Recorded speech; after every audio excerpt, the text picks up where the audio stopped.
These are the things we need to change the oil on a Maserati GT S, Gran Turismo S. Alright, see, I got two 5 quarts or mobile OW40 synthetic, full synthetic. You only need like about 9 quarts, 9.5. Oil filter, right? It's a Maserati oil filter, and you need like a 10mm Allen key to unscrew the oil bolt off to drain the oil.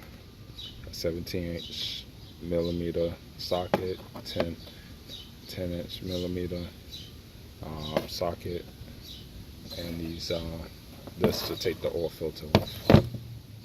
So these are the components, and plus need the lifts right here, the lift ramps, so you could put the vehicle up, stand using jack.